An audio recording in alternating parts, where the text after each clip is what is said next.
Chamo-me Patrícia Santos Pedrosa, sou docente do mestrado integrado em Arquitetura da Universidade da Beira Interior. A atividade que eu desenvolvi durante o ano passado, no segundo semestre do mestrado integrado, foi cidade, arquitetura e quem não é ouvido. Isto era o grande tema da unidade curricular e foi a partir daqui que procurei, ao longo de todo o semestre, não uma atividade isolada, mas um somatório de atividades que procurassem trabalhar conteúdos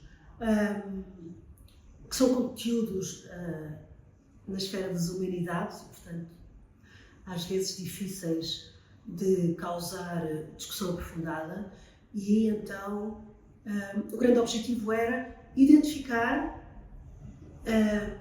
quem são estas pessoas não ouvidas no contexto da cidade e da arquitetura, por um lado, e por outro, trabalhar com os alunos e as alunas o questionamento sobre a identificação das realidades, por um lado, ouvindo especialistas e questionando o que tínhamos ouvido, e depois também construir um discurso, uma narrativa crítica de abordagem destes temas. Como é que esta atividade da cidade arquitetura que não é ouvido foi abordada em contexto de sala de aula? No início foram efetuadas umas atividades quebra-gelo, com quizzes, utilizando, enfim, algum software de apoio para identificar ideias pré-existentes sobre estes temas, para identificar consciência ou não da relevância destas problemáticas e também para nos conhecermos, para a turma se conhecer entre si. Quando pensamos cidade e arquitetura, é muito importante a cidade, a aldeia, onde nós construímos a nossa própria relação com o espaço urbano, com a arquitetura. Não é? Portanto, uma das primeiras atividades foi fazer um mapa de proveniência, não é? Nacionais e internacionais, e perceber que nem todas as pessoas que estavam ali naquela sala de aula, por exemplo, vêm de contextos urbanos médios ou densos. Portanto, isso dá logo referências urbanas, imaginários urbanos diferentes.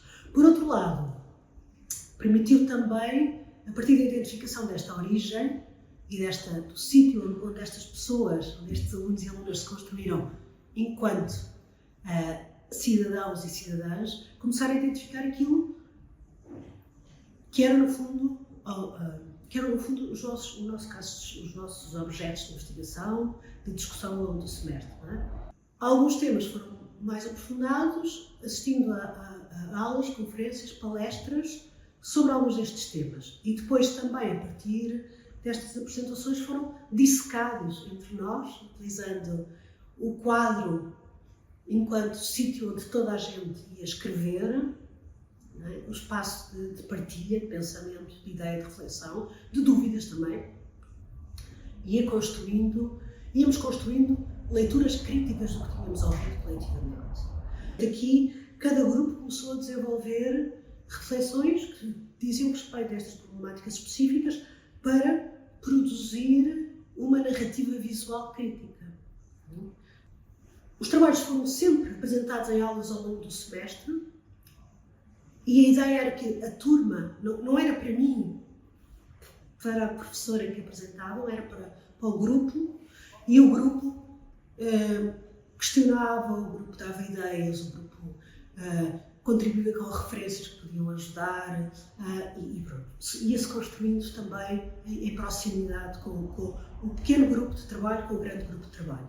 A partir daí, fechados os trabalhos, tiveram direito a uma apresentação pública e nos pareceu interessante também garantir a divulgação junto da comunidade universitária, dentro e fora da faculdade, na universidade em geral, desta apresentação. E as apresentações finais, organizadas em 2 sessões, tinham júris, portanto convidámos alguns professores e arquitetos e arquitetas para fazerem esse júri e também criámos uma plataforma de votação para o júri, por um lado, e por outro lado, votação entre pares. Não é? Foi entusiasmante assistir durante um semestre ao crescimento, ao envolvimento da dimensão questionadora sobre o direito à cidade e à arquitetura por parte desta turma. A ideia de preparar a candidatura ao prémio resultou de perceber, a meio do semestre, que eu, sem ter muita consciência inicial sobre isto, o que eu estava era a procurar uma multitude de estratégias que, no final, enquanto trabalho global, procurava estratégias diversificadas para as questões que me eram levantadas, também elas diversas ao longo do semestre. Portanto, não sabia se não era um bocadinho pesante autodesignar esta minha estratégia global como inovação pedagógica, mas tive a oportunidade de, naquele contexto específico, não acontece quase nunca, por causa da quantidade de carga horária que às vezes temos, por causa da quantidade de estudantes que temos por turma, mas aquele semestre, com aquela turma e os seus 2 turnos, permitia-me ter um espaço experimental de trabalho, pedagógico e científico. Não é? E, portanto, quando me dei conta do que era pedido na candidatura, percebi que existiam coisas relevantes, que se podiam eventualmente cruzar com o que eu estava a desenvolver. Por um lado, obrigou-me a organizar o que eu tinha realizado e, às vezes, não temos tempo a olharmos ao espelho naquilo que fazemos. Não é? E, neste sentido, foi possível isso, porque ao preparar a candidatura, quando comecei a preparar a candidatura, antes ainda do semestre ter terminado, permiti afastar-me um bocadinho e perceber o que é que tinha feito e, inclusivamente, perceber o que é que podia melhorar. Então, eu olhar para a minha própria prática e organizá-la e refletir sobre ela, por um lado, mas também acrescentar, por exemplo, neste caso específico, um elemento que eu já fiz em alguns semestres, mas às vezes acabamos a não ter tempo, não é? Uma ficha, um Google de auto e avaliação da unidade curricular que foi extremamente relevante.